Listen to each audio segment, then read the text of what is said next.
Gracias a Dios, hemos básicamente estado solo en el tema de las ordenanzas ya para un mes. Solo en la primera ordenanza estamos básicamente cubriendo un mes y gloria a Dios por ello. Entonces, hermano, le animo a que una vez más, como dije la semana pasada, este tema del bautismo puede ser un poco pesado, teórico, y de nuevo le insisto, no por el hecho de que usted ya se bautizó, este saco no le vaya a quedar. Claro que sí, porque esto implica muchas cosas de la vida cotidiana espiritual que a usted y a mí nos interesa para reflejar a Cristo después de que se supone, para los que ya nos bautizamos, hicimos delante de la congregación al someternos al señorío de Cristo. Entonces, en la ocasión pasada, hermanos, hacíamos el recordatorio también de no pasar por alto esta cuestión acerca de la unión con Cristo. Decíamos que parte de la representación de lo que el bautismo simboliza puntualmente es nuestra unión con Cristo. Lo aprendimos también que el símbolo en sí es esa parte visible que representa algo invisible. De hecho, estar unido a Cristo, decíamos en términos sencillos, significa que compartimos una vida espiritual en común con Él. Lo vimos en el ejemplo del matrimonio, lo vimos en el ejemplo del trabajo, lo vimos en el ejemplo de la familia. Es decir, cuando hay una vida compartida, hay beneficios en esta comunión y es exactamente lo que la Biblia tantas veces nos recuerda, porque el Señor sabe cuán fácil nos resulta olvidar esta realidad. Entonces, solo para aclarar un par de cuestiones, porque un par de hermanos me escribieron y fue interesante ciertas preguntas que me hicieron. Y de entrada quiero que no visualice la unión con Cristo como si fuera algún experimento genético. No es una unión literalmente física, no es una unión material, no es que nos vamos a hacer alguna especie de simbionte con el Señor, sino que realmente esto es una obra espiritual, es una unión espiritual. Hay que tener en mente eso. Precisamente esa obra espiritual es simbolizada a través de algo visible que es el acto del bautismo. Entonces, tampoco quiero, hermano, que olvide el nivel de involucramiento que Dios ha diseñado y tiene para con sus hijos. Vimos la semana pasada que así como los pámpanos están en la vid, así como la cabeza está unida al cuerpo, así como el edificio está unido a su fundamento, de esa manera Cristo está en nosotros y nosotros estamos en Él. Afirmar que estamos en Cristo es estar consciente de que tenemos la capacidad necesaria, présteme atención, para cargar esta cruz tan pesada durante toda esta vida hasta el día de nuestra muerte o hasta que el Señor regrese y seguirle. Voy a repetir, afirmar que estamos en Cristo es estar consciente de que tenemos la capacidad necesaria para cargar la cruz y seguir al Señor.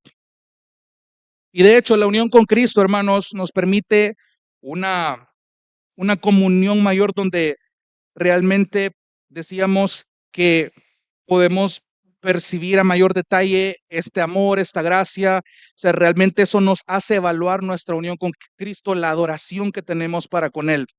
Y decíamos precisamente en la ocasión pasada, y es algo que en lo que quedamos pendiente, en desglosar estos 4 aspectos que se derivan de nuestra unión con Cristo. Es decir, gracias a la unión con Cristo, hay 4 aspectos que los creyentes hemos atravesado. Número 1, que hemos sido crucificados con Él. Número 2, que hemos sido muertos con Él. Número 3, que hemos sido sepultados con Él. Y número 4, que hemos resucitado con Él. Estos textos los vimos la semana pasada y toda la semana pasada era la introducción para lograr comprender la base de lo que Pablo quiere decir en este texto de Romanos 6. Pero antes de llegar a esto,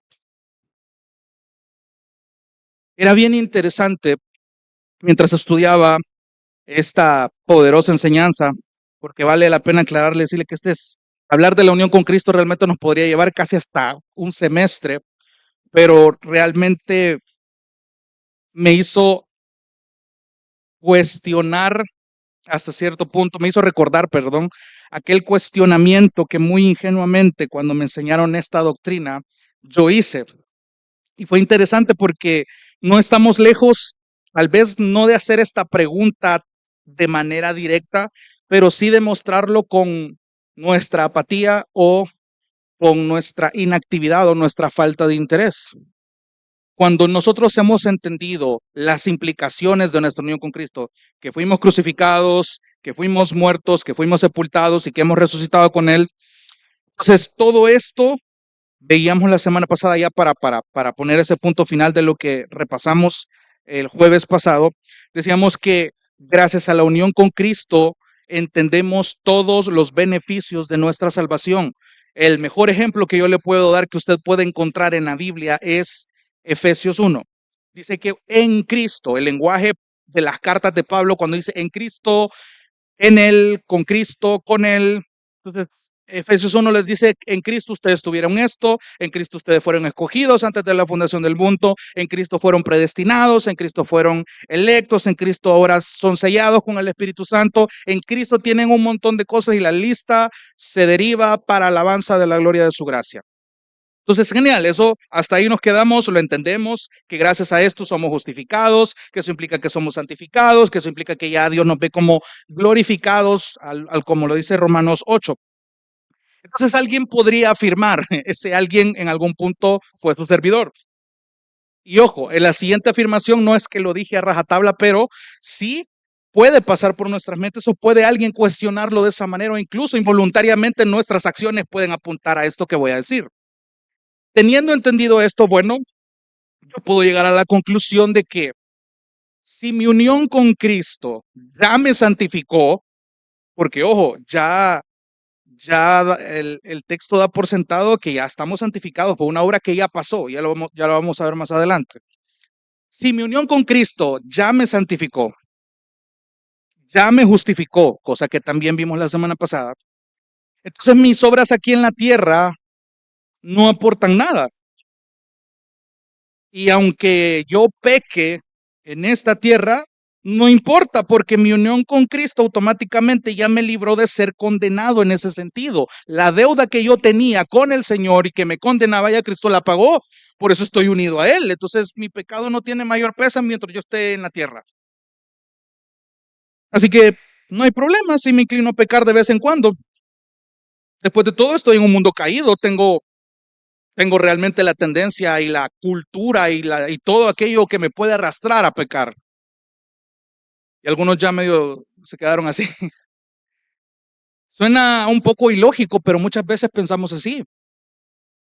Sabemos que la unión con Cristo es una realidad, pero esa realidad solo está de su mente a su labio.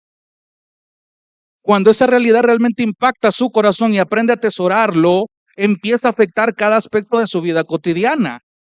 Decíamos la semana pasada que la unión con Cristo es que Dios está tan involucrado en nuestras vidas y eso era parte de la exhortada que Pablo le hacía a los corintios al hacer sus prácticas de fornicación, que cómo es posible, ¿acaso están ignorando que ustedes son templo y morada del Espíritu Santo? O sea, el nivel de involucramiento es como si Cristo habitando en ustedes fuera partícipe de estos actos.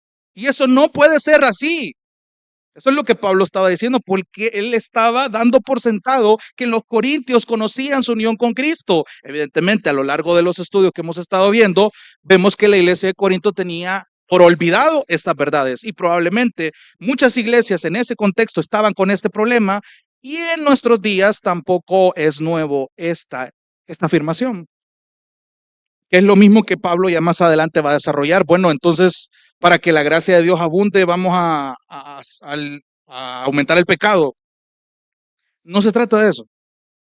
No has entendido la unión con Cristo. No has entendido el involucramiento que Dios tiene en esto y lo que debe afectar y cómo debe afectar tu vida. Por eso es vital, es de suma importancia que aprendamos a razonarlo despacio, a digerirlo, porque puede parecer un enredo en algún punto. Por eso es que a mí me interesa que aunque yo llegue a sonar en algún punto redundante, Quiero de verdad que a usted se le quede bien esta idea, porque en algún momento algún niño de bíblica le puede preguntar esto. Y de paso, yo quiero que usted ore por los maestros de bíblica, porque estudiando estas doctrinas a mí me impresionó ver una clase de bíblica en YouTube enseñando esto. Padres de familia que ya tus hijos comienzan a preguntar cosas complicadas. ¿Cómo le vas a explicar esto a tu niño, a tu niña, a tus hijos, a los pequeños con los que te puedas topar? Mano, de verdad, mi respeto y admiración y al mismo tiempo mis oraciones para los que enseñan a los niños. Porque estas verdades también deben ser absorbidas por ellos. Entonces, cuanto más nosotros que ya estamos grandes. Entonces, ese argumento puede parecer un poco ilógico, un poco infantil, pero hermano, muchas personas viven de esta manera. Bueno, como ya mi unión con Cristo, o sea, yo queriéndomela llevar de profundo, yo sé que el Señor habita en mí y yo habito en Cristo por la obra de la cruz. Bueno, sigamos pecando, no hay problema, debajo de agua el Señor ya me perdonó, no hay ningún problema, la unión con Cristo ya me glorificó, ya me santificó, ya me justificó, no hay problema, la tarjeta la puedo seguir gastando. Y muchos viven así, llamándose cristianos. Y ese fue precisamente el argumento contra el que Pablo se enfrenta en Romanos. Te lo resumo así, del capítulo 3, a mitad del capítulo 3 más o menos, hasta el capítulo 5, Pablo comienza a hablar solamente de la justificación. Comienza a hablar de todo lo que Jesús hace, cómo lo hace y la implicación que ahora tiene en los creyentes. Y es en el capítulo 6 que inicia con una pregunta que él mismo responde. Váyase a Romanos capítulo 6, ahí en el versículo 1. Préstele atención después de que ha venido desarrollando esto que le acabo de resumir. Entonces, puesto que ya él hizo su argumento sobre la justificación, que dicho sea de paso, es el hecho, en palabras simples, de que Dios nos declare justos delante de él por los méritos de Cristo, Pablo pregunta, ¿qué diremos entonces? ¿Continuaremos en pecado para que la gracia abunde? O sea, y puede sonar, ojo aquí, puede sonar muy piadoso ese argumento. Bueno, para que la gracia de Dios siga abundando, bueno, voy a continuar pecando. O sea, esa era la ecuación de los romanos y de muchos actualmente. Y Pablo en el versículo 2 de entrada dice, de ningún modo, que ni se les ocurra, que jamás pase eso. ¿Por qué? Porque los romanos tenían que entender el alcance de su unión con Cristo. Pablo en Romanos juega un montón con las preposiciones en Cristo, con Cristo, en Él, con Él, por Él, para Él. Esto es intencional. Entonces, ¿qué diremos entonces? ¿Continuaremos en pecado para que la gracia abunde? De ningún modo. Y ojo, nosotros, Él se está incluyendo.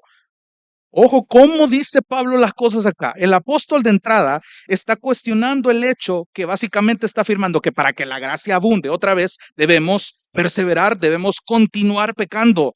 Y eso es tan ilógico como decir que Dios nos da la gracia para que usted y yo nos esté animando a pecar. Cuando la Biblia dice que su santidad no puede habitar con el pecado. Entonces, versículo 2, de ningún modo. Él dice, nosotros que hemos muerto, ojo con esa expresión. Esto en el idioma original ya da por sentado algo que fue concretado en el pasado. Otra manera de decirlo es que nosotros que ya hemos muerto, para que lo entienda mejor. O sea, eso ya pasó, eso ya fue una obra concretada una vez. Y ojo, esto se lo voy a estar repitiendo a lo largo de este texto porque entiendan lo que Pablo quiere decir. Nosotros que ya hemos muerto al pecado, entendiendo eso, ¿cómo viviremos aún en él? ¿Qué es lo que Pablo está diciendo acá? Él hace un recordatorio a los romanos de que ellos ya han muerto. La unión con Cristo fue una obra que ya fue hecha en ellos. Y ojo, esto está haciendo alusión de nuevo, grábeselo bien, un hecho que se concretó, en el pasado y una sola vez. Y ya se lo voy a explicar por qué. Porque esto no se refiere, hermano, a nuestra lucha diaria con el pecado. En el contexto no está hablando de eso, sino que está apuntando a algo más profundo y es a la unión que tenemos en Cristo. Entonces, la idea es que si ya morimos al pecado, no tiene sentido vivir en el presente en esa condición. ¿En qué condición? En el pecado. ¿Qué es lo que dice Efesios 2? Que por gracia hemos sido salvados cuando antes estábamos muertos. Antes estábamos muertos. Otra traducción es estábamos separados. Había una condición que no nos permitía relacionarnos con Dios. El pecado era lo que dividía esa relación y Cristo viene a arreglar esa unión, esa comunión.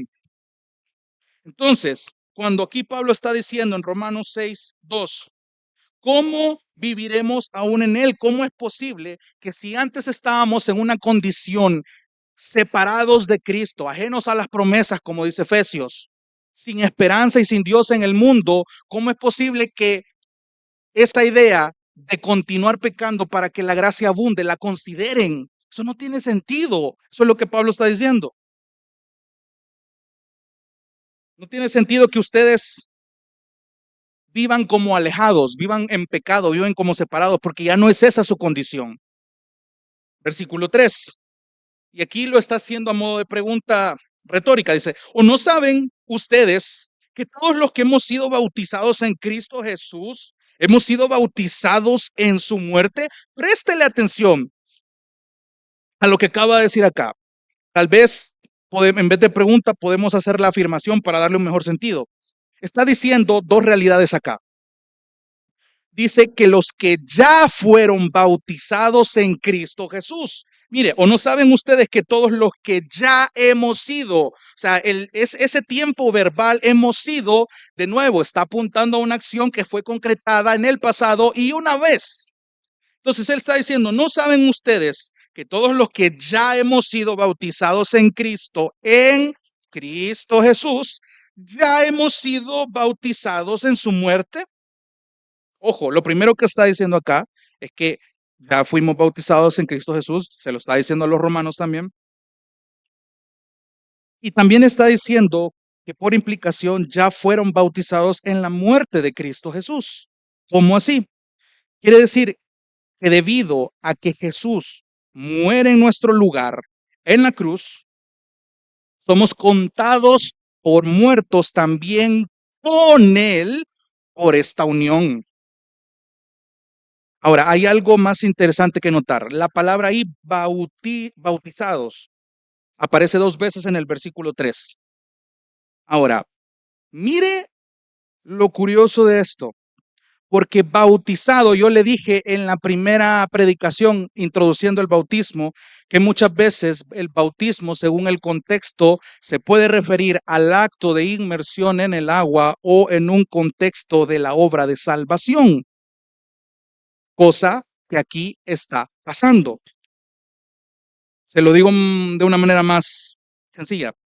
Bautizados también se puede traducir como lavados, como purificados. Es decir, el versículo 3 puede decir, ¿o no saben ustedes que todos los que ya hemos sido lavados o los que ya hemos sido purificados en Cristo, hemos sido ya purificados en su muerte o lavados en su muerte? ¿A qué está haciendo alusión esto, hermano? No está hablando del acto de inmersión en el agua. No está hablando de eso, si está hablando de algo que fue hecho en Cristo, no está hablando del acto del bautismo en agua, porque ojo, afirmar eso sería decir que el acto del bautismo en agua es la que salva. Y ahí sí hay que tener mucho cuidado.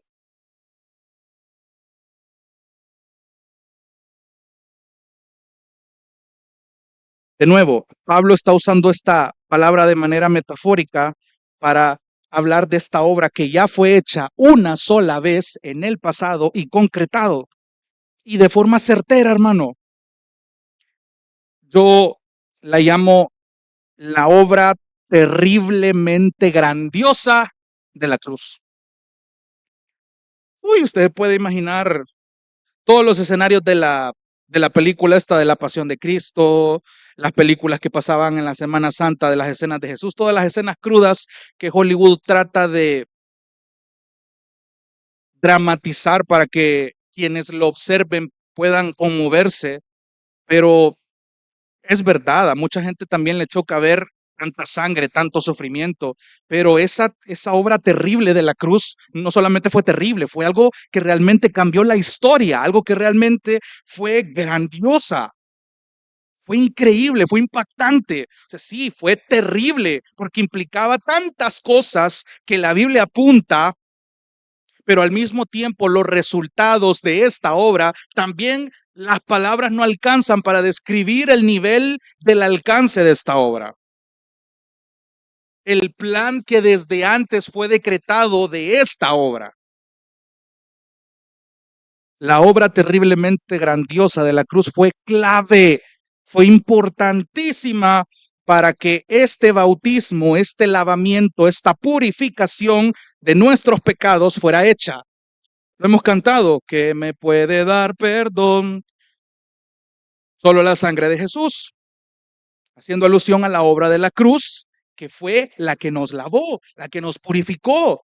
¿Se acuerda de la semana antepasada de por qué el Antiguo Testamento se esfuerza en representar el agua como elemento purificador ahí en el libro de Levítico? O sea, no es por gusto que Dios vaya uniendo todas estas piezas. Entonces, en ese sentido, decía algún comentarista, es que hemos sido sumergidos en él, que esa es otra manera en la que muchos teólogos llaman también a la unión con Cristo, que hemos sido sumergidos en él y por eso hemos sido purificados, hemos sido lavados o básicamente unidos y ahora identificados con él.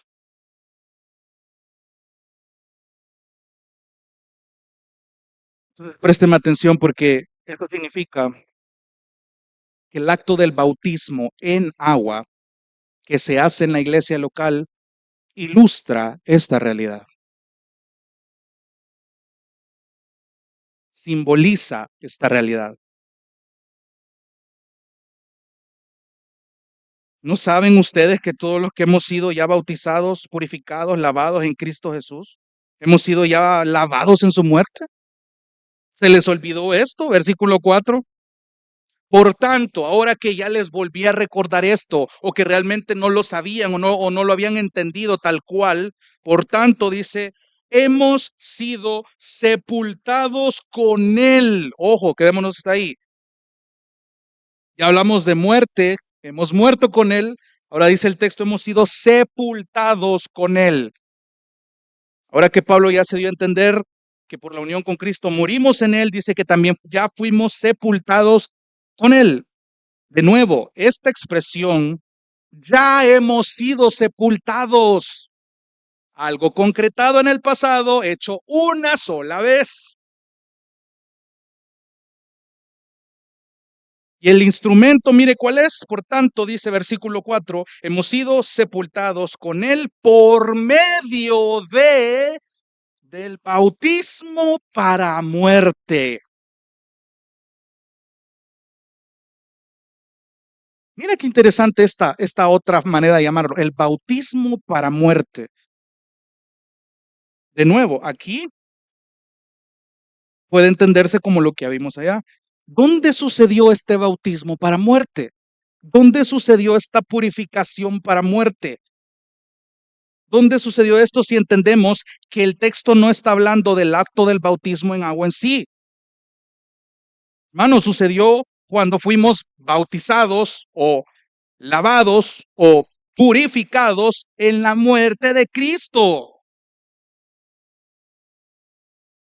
Eso cuando dice a fin de que, versículo 4, por tanto hemos sido sepultados con él, o ya hemos sido sepultados con él, por medio del bautismo para muerte, a fin de que, nos habla de propósito y nos dice el siguiente aspecto, como Cristo resucitó de entre los muertos por la gloria del Padre, así también nosotros andemos en novedad de vida. Ojo con esto. Esto es precioso acá. Quiero que le vaya prestando atención, porque está hablando de una resurrección, es decir, así como Cristo la tuvo, Nuestra unión con Él nos dio esta resurrección, este nuevo nacimiento, este nacer de nuevo. ¿Para qué? Para que andemos en una nueva vida, para que andemos en esta novedad de vida y esto para la gloria de Dios. Ahora, no quiero que olvidemos que esta unión es por fe. Anote eso, esta unión es por fe solamente. ¿Por qué? Perdón, porque si usted quita la fe de esta ecuación, no tenemos unión con Cristo. Entonces, gracias a que por la fe estamos en unión con Cristo, su muerte, su sepultura son nuestra realidad. Nos unimos con Él ahora en su resurrección también. ¿Sabe por qué? Porque ahora, como se nos recuerda en el acto del bautismo en agua, fuimos resucitados a una nueva vida. ¿Qué es lo que pasa? Que una vez ya sumergidos en agua, a la persona se le dice esta declaración: sepultado con Cristo, resucitado a una nueva vida. Y esta vida, hermano, tiene otro carácter, un carácter eterno.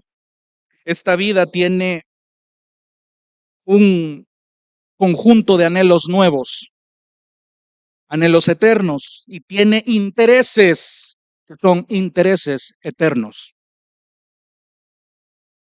¿Sabe qué me recuerda esto? A lo que el profeta Ezequiel dice del nuevo pacto a través del profeta. El Señor dice en Ezequiel 36, 26 y 27, les daré un corazón nuevo y pondré un espíritu nuevo dentro de ustedes. Quitaré de su carne el corazón de piedra y les daré un corazón de carne.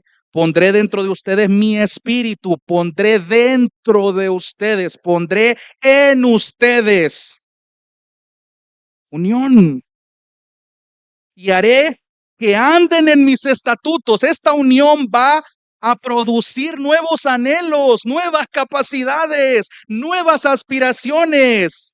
Haré que anden en mis estatutos y que cumplan cuidadosamente mis ordenanzas. Interesante. Segunda los Corintios 5:17, se lo leo rápido. De modo que si alguno está en Cristo, correcto, nueva criatura es. Hay una nueva naturaleza, hay una novedad de vida, hay una nueva vida. Las cosas viejas pasaron.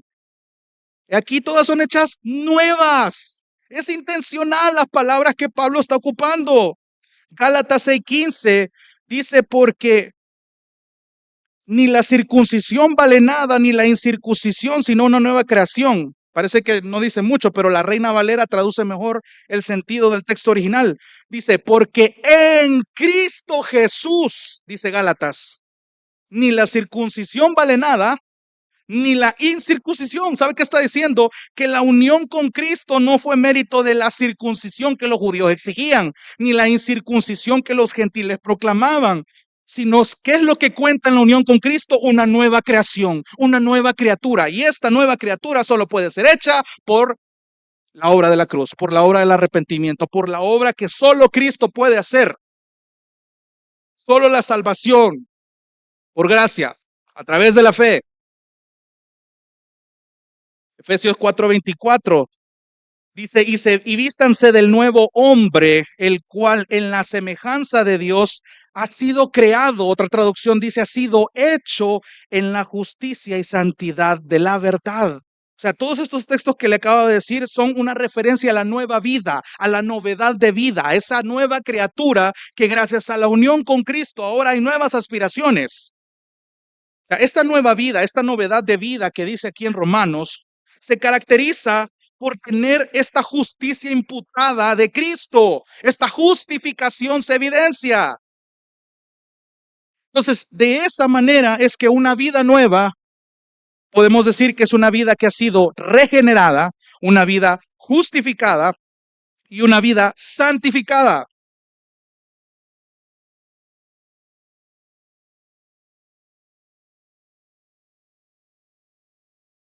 Versículo 4: por tanto hemos sido sepultados con Él por medio del bautismo para muerte, a fin de que como Cristo resucitó de entre los muertos para la gloria del Padre, así también nosotros andemos en novedad de vida. Versículo 5. Porque, ese porque es una explicación más, va a extender el argumento.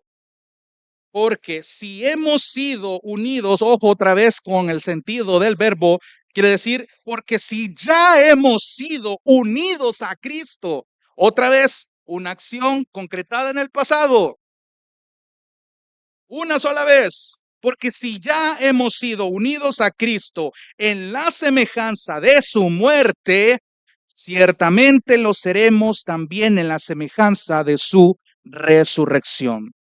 De hecho, es interesante porque otras traducciones dice que hemos sido no solo unidos, sino que hemos sido injertados. ¿Se acuerda del ejemplo de la semana pasada del pámpano y la vid? Tiene más sentido. De hecho, la Reina Valera lo traduce como plantados. No dice unidos, dice, si hemos sido plantados a Cristo en la semejanza de su muerte.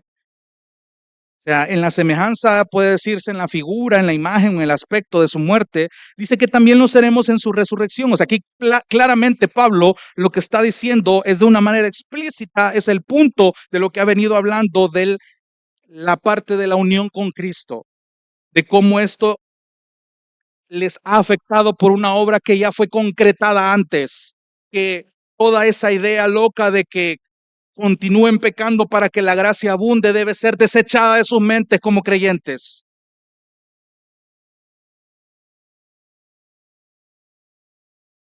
Versículo 6. Sabemos esto, y ojo con lo que va a decir. Sabemos esto, y él se incluye, que nuestro viejo hombre fue, otra vez, ya fue acción concretada en el pasado, una sola vez. Ya fue crucificado con Cristo. Quedémonos hasta ahí. ¿Se acuerda del texto que estábamos hablando la semana pasada de Gálatas 2:20? De hecho, la Reina Valera lo traduce en verbo presente. Con Cristo estoy juntamente crucificado. La Biblia de las Américas está traduciendo el mismo sentido que aquí en Romanos. Con Cristo ya he sido crucificado. De hecho, para ser más específicos, este tiempo habla de un tiempo perfecto. Eso en el idioma griego quiere decir que estos verbos son acciones hechas en el pasado con efectos existentes en el presente. Estos verbos son acciones concretadas en el pasado con efectos en el presente. Que tú hayas sido crucificado con Cristo, que hayas muerto con Cristo, que hayas sido sepultado con Cristo y que hayas resucitado con Cristo, fue algo que fue hecho una vez y para siempre, pero tiene efectos en ti y en mí hasta el día de hoy. Y mucha gente ignora esto y piensa que solo el acto del bautismo es irse y mojarse. Ya estuvo, ya soy parte de la iglesia. Bienvenido a un nuevo pecador. Pero cuando entiendes el peso de esto, y no estoy restándole solemnidad al acto, quiero que lo equilibres bien en tu mente, hermano, y en tu corazón. Es un paso muy necesario, muy solemne, porque está simbolizando una realidad que ya ocurrió antes en ti. No es que te vas a bautizar para ser salvo, te bautizas porque entiendes que has sido salvo.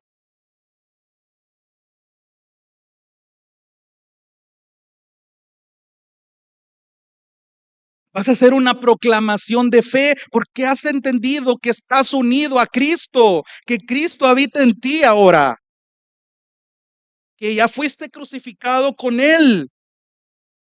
Con Cristo, dice Gálatas 2:20, ya he sido crucificado, ya no soy yo el que vive, ya no soy yo más, sino que Cristo vive en mí. Otra vez la unión está implícita.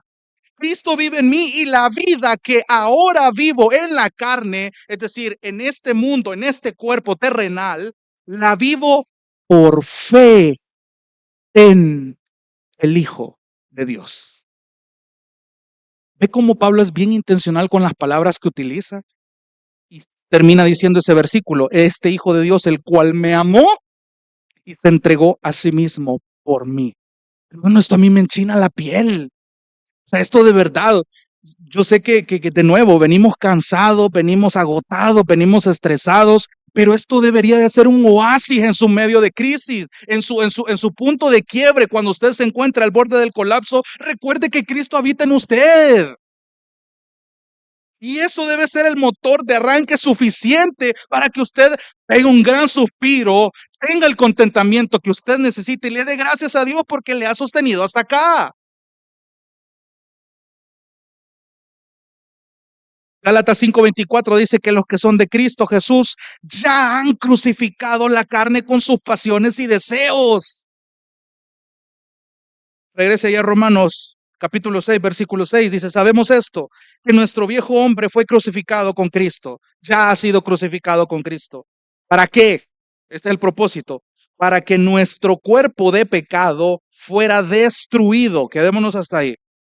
Aquí en el versículo 6 continúa diciendo que fuimos crucificados para que nuestro cuerpo de pecado fuera destruido. Otra traducción dice, para que nuestro cuerpo de pecado fuera reducido a la impotencia. ¿Sabes lo que quiere decir eso? O sea, esta destrucción que esta crucifixión en Cristo hace es que el pecado ya no tenga la capacidad de ser el que gobierna más en tu vida. Y mira cómo lo dice la Biblia de las Américas. Para que nuestro cuerpo de pecado fuera destruido a fin de, con el propósito de que ya no seamos esclavos del pecado. La Reina Valera me encanta también cómo lo dice, que dice que a fin de que ya no le sirvamos más al pecado. Hermanos, si tú no entiendes la unión que tienes con Cristo fácilmente, tú le sirves al pecado, muy involuntariamente. Por eso te digo, el argumento que hacía al inicio, ya estoy unido a Cristo, puedo pecar. No lo dices, pero lo haces o lo piensas.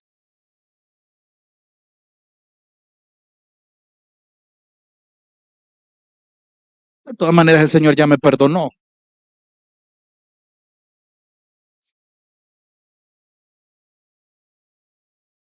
Si faltó a la iglesia, nadie va a morir.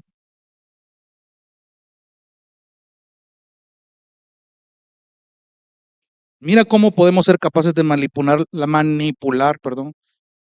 la palabra y estas realidades que en lugar de jugar con ellas para nuestra conveniencia debería de darnos más temor, más reverencia, más fuerza, más sostén, más convicción.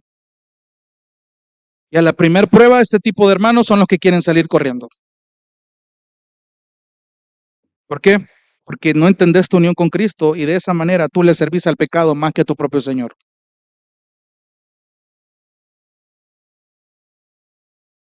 Versículo 6. Para que nuestro cuerpo de pecado fuera destruido a fin de que ya no seamos esclavos del pecado. Mira el versículo 7 lo que está a punto de decir. Digiere este trozo de carne que vamos a tragar, hermano.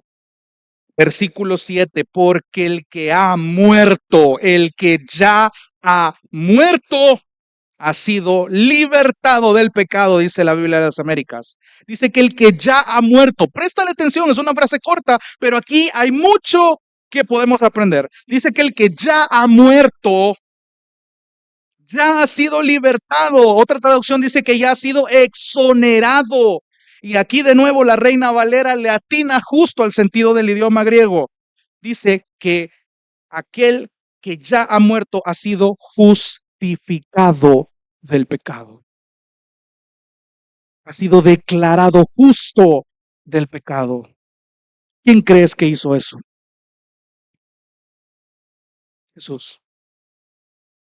La obra de la cruz, el sufrimiento, la demanda, la satisfacción de la ira de Dios.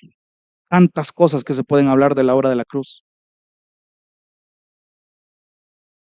Lo cantamos muchas veces y solo para sonar bonito muchas veces ni lo pensamos. Glorioso intercambio, qué gran misterio, que soy salvo por gracia. Gloria sea a Cristo, soy declarado justo en Él, en Él. Y de hecho me encanta cómo esta alabanza de glorioso intercambio inicia con una pregunta. ¿Cómo puede ser posible que el bueno y justo se hizo hombre? Se la sabe, ¿verdad? ¿Cómo puede ser que el bueno y justo se ha hecho hombre y venga a morir por el más vil pecador?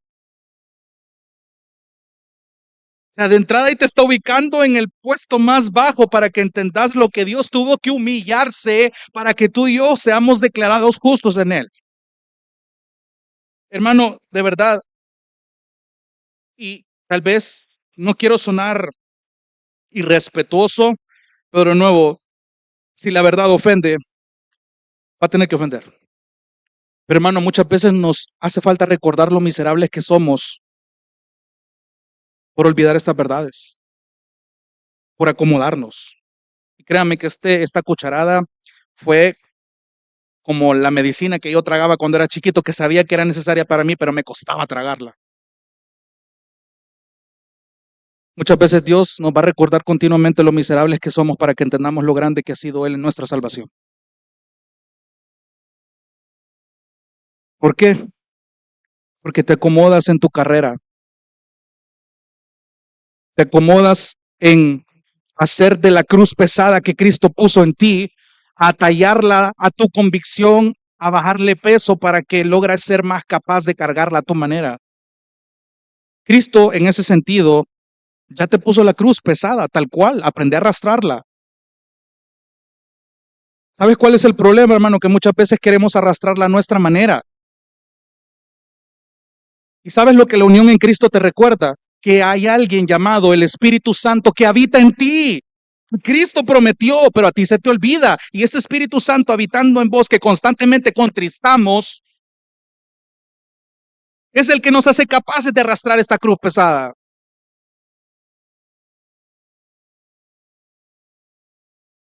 Mira lo que dice el texto, Romanos 6:7. Si tú ya moriste, ya fuiste justificado. Ustedes y yo, miserables pecadores, que realmente no merecíamos ser salvos.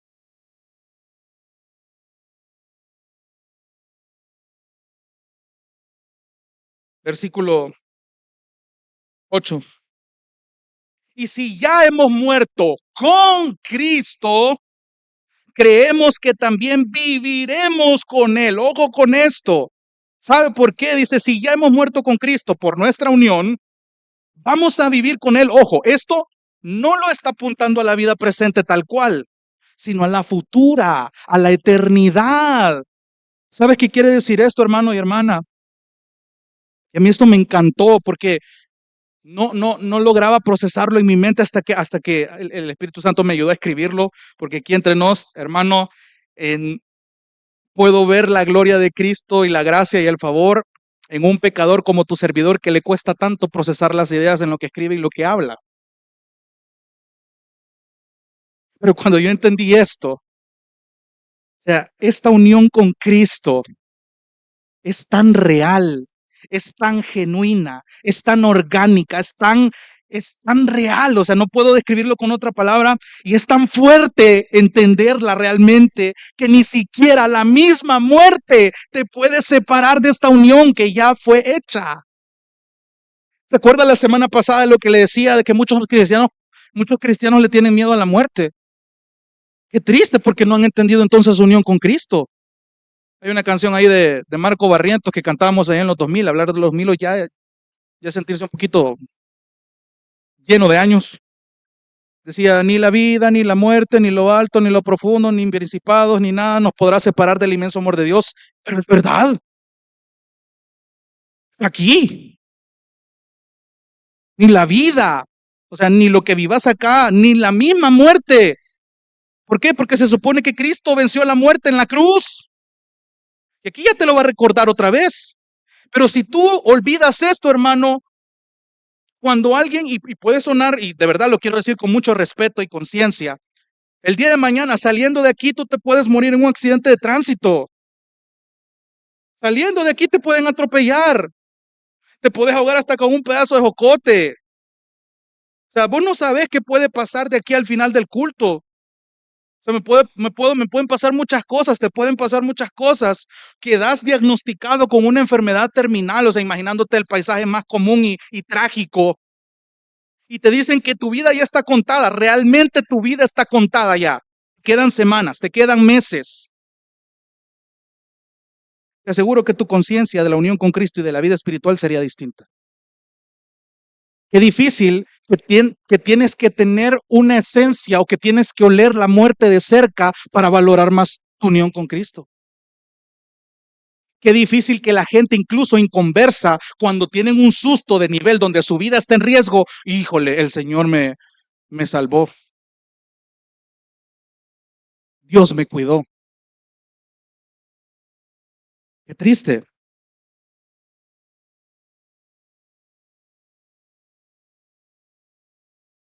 Sabiendo, versículo 9, que Cristo, y si hemos ya muerto con Cristo, versículo 8, creeremos que también viviremos con Él, versículo 9, sabiendo que Cristo, ojo, habiendo resucitado de entre los muertos, no volverá a morir, la muerte ya no tiene dominio sobre Él.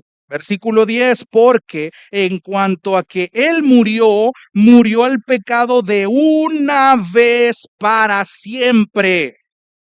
Dios no va a morir otra vez en la cruz, hermano. Esa obra terriblemente grandiosa fue suficiente para ser hecha una sola vez. Pero en cuanto a que Él vive, vive para Dios. Quedémonos hasta ahí. Versículos 9 y 10 está diciendo quizás algo muy confuso en primera instancia, pero quiero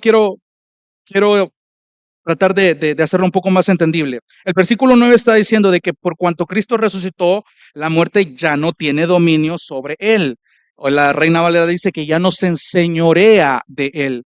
Por eso es que en cada reunión, y el pastor Mario lo decía un domingo, celebramos por implicación que Cristo tuvo una victoria sobre la muerte. Cuando Él resucitó, hermano, esto no solamente se celebra un día de Semana Santa, lo celebramos todas las veces que venimos acá. Tú estás vivo, tú estás salvo, tú estás siendo santificado, ya fuiste justificado. ¿Por qué? Porque la obra de Cristo fue efectiva. Él resucitó y por eso estamos acá. Por eso tienes la capacidad de entender estas verdades, de procesarlas, de discernirlas y ponerlas por obra. Entonces, en el versículo 10, cuando dice que Cristo muere al pecado, ¿qué quiere decir eso? Que Cristo muere al pecado. Parece algo un poco confuso, pero muchos teólogos y comentaristas están bien de acuerdo en el sentido de que cuando, lo pongo de esta manera, cuando dice que Cristo muere al pecado, quiere decir que cuando Él lleva el peso del pecado sobre sí, no solamente está pagando nuestra deuda de manera legal, sino que es tanto el poder y la capacidad que todo ese peso de todo el mundo de pecado fue capaz no solo de cargarlo, sino de vencerlo. Recuerdo que en una clase de escuela bíblica en una iglesia muy pequeña donde yo crecí, nunca se me va a olvidar, cuando nos hablaron de esta enseñanza, nos dibujaron a Jesús con una gran pelota negra, sí. Y nos decían, estos son los pecados del mundo. Este es Cristo. Esto es lo que Cristo hizo con sus pecados y los míos. Eh, Pero el punto que yo quiero llegar, hermano, es que el hecho de que Cristo haya sido el único, y fue el único, que tuvo la capacidad de cargar con todo ese peso y vencer todo ese peso, ¿no estás entendiendo lo que Pablo quiere decir? Es decir, el acto en la cruz que Cristo hizo quebrantó el dominio que tuvo sobre los que hoy le pertenecen. La obra de la cruz deshizo todo el dominio que la muerte tenía sobre los que hoy le pertenecen, por los que Él murió, por sus escogidos, por los que Efesios dice que desde antes de la fundación del mundo los predestinó.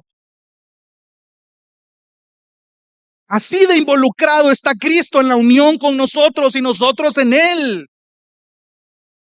De hecho, hay una traducción que nos ayuda a entender mejor estos dos versículos. Permítame leérselo.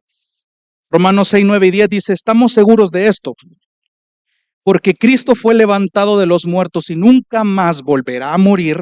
La muerte ya no tiene ningún poder sobre él. Cuando él murió, murió una sola vez a fin de quebrar el poder del pecado. Pero ahora que él vive, ojo con esto, pero ahora que él vive, vive para la gloria de Dios.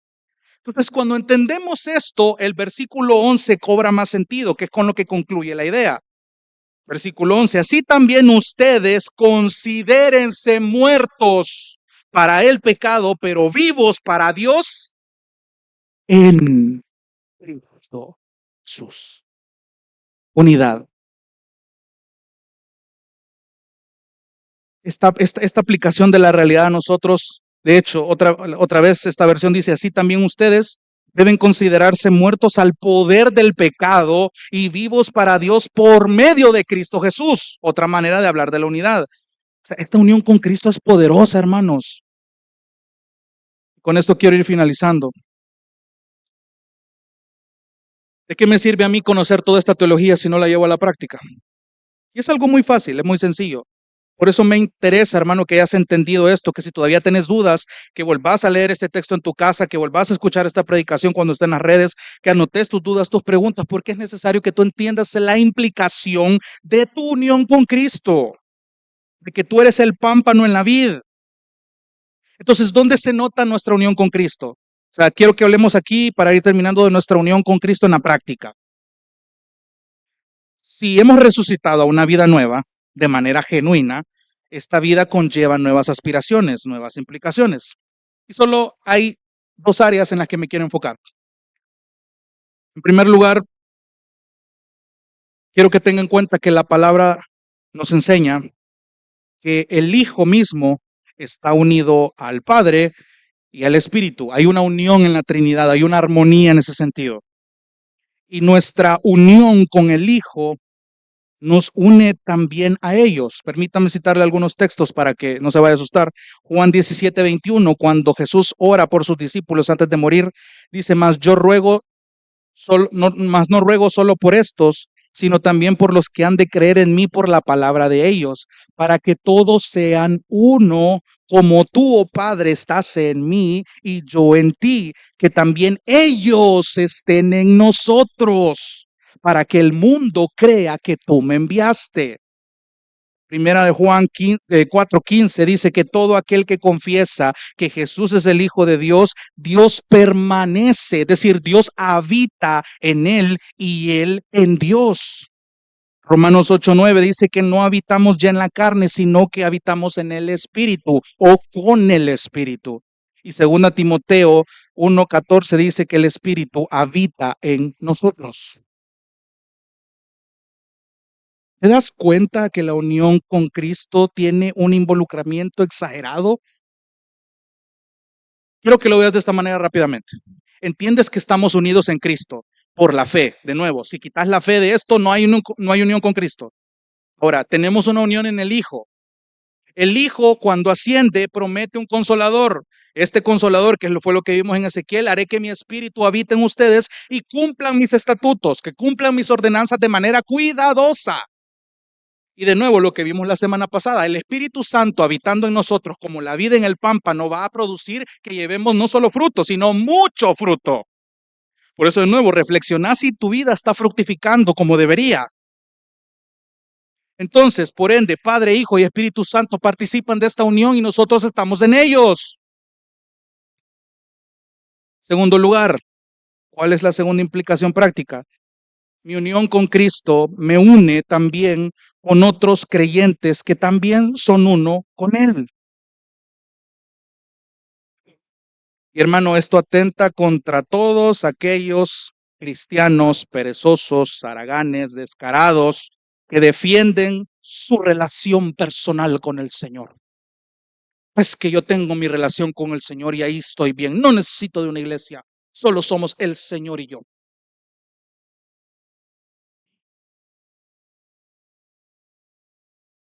¿Y sabes qué es lo más irónico?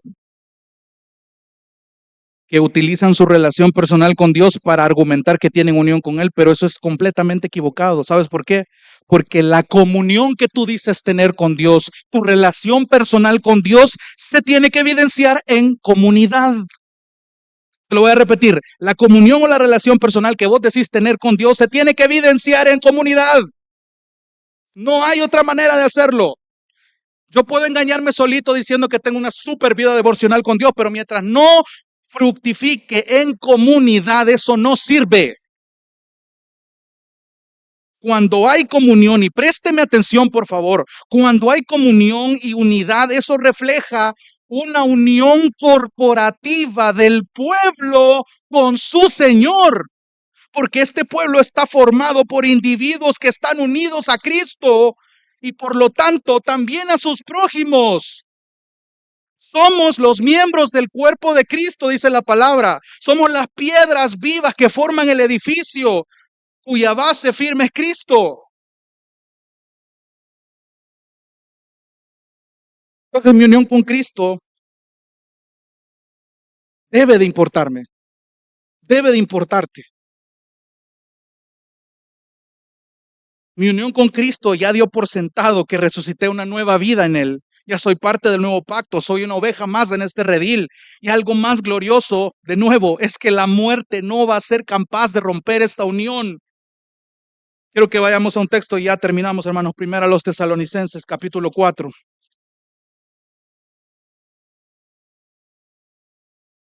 Fuimos resucitados a una nueva vida con Él. Pero ¿qué pasa? Tal vez te hago una pregunta un poco ilógica. Si la unión con Cristo me dice que yo ya resucité con Él a una nueva vida, ¿qué pasa con la resurrección final?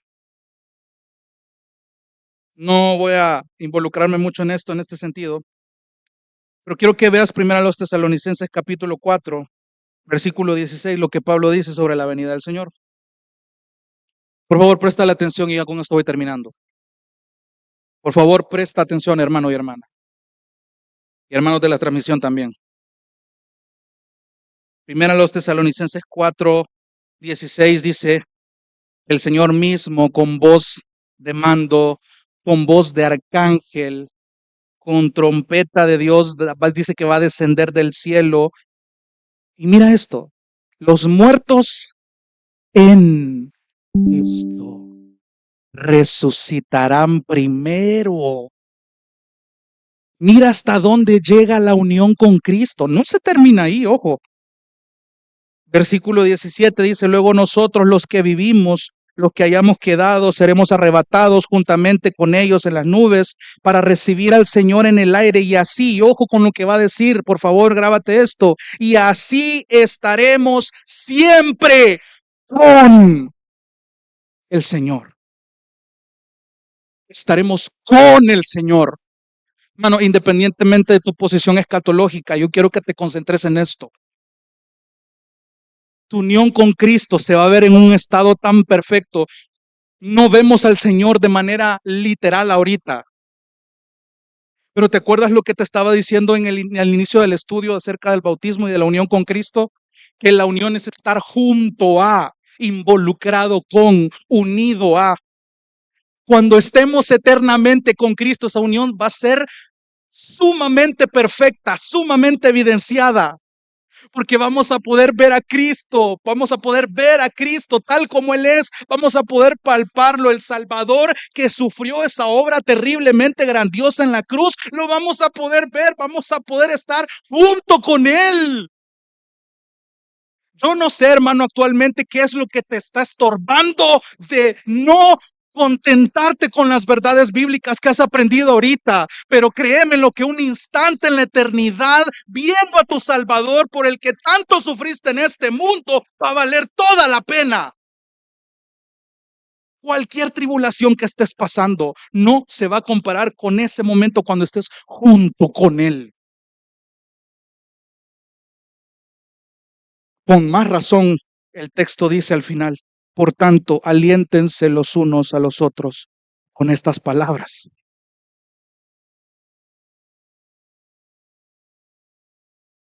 Cuando yo por la gracia del Señor, logré procesar esto en mi mente y poder escribirlo y poder darlo, comunicarlo en una idea. Esto a mí me hizo chillar enfrente de la computadora. Porque mientras la muerte me aguarda, al final, si Dios me lo permite, yo voy a seguir glorificando al Señor o tratar de hacerlo en lo que pueda, en lo que me sea posible y el Espíritu Santo me dé la fuerza, glorificando al Señor tanto en mi vida como en mi muerte. Mientras viva, hermanos, mientras el Señor te dé aire en tus pulmones, carga la cruz, tal cual, pesada, fastidiosa, maloliente quizá. Carga la cruz, porque mi Señor lo hizo. Voy a dar frutos como ven pámpano en la vid. Es mi Señor. Voy a amar incluso a los que son tan difíciles de amar, como mi Señor lo hizo. Porque mi esperanza no está en una recompensa terrenal, en aplausos de hombres, en adulaciones terrenales, sino que como lo cantábamos hace ratito, mi esperanza en vida y muerte está en Cristo Jesús, nuestro Señor, quien ha prometido estar con nosotros, como dice Mateo en la Gran Comisión, todos los días hasta el fin del mundo. Vamos a orar. Dios te bendiga. Realmente es un privilegio para nosotros que puedas escuchar el mensaje de la palabra de Dios. Esperamos que Dios obra en tu vida grandemente a partir de lo que puedas escuchar y aprender a través de este sermón. Sin embargo, creemos que solo este sermón es insuficiente y no debería de suplantar por ningún motivo tu asistencia a una iglesia local. La iglesia local es el medio por el cual Dios obra en la vida de su pueblo. Te motivamos a que busques una iglesia sana donde congregarte o puedas contactarte con nosotros en nuestras redes sociales para que nos puedas visitar. Será un gusto poder servirte y que podamos juntos adorar a Dios en comunión con sus redimidos mientras aprendemos de su palabra. Que el Señor te bendiga.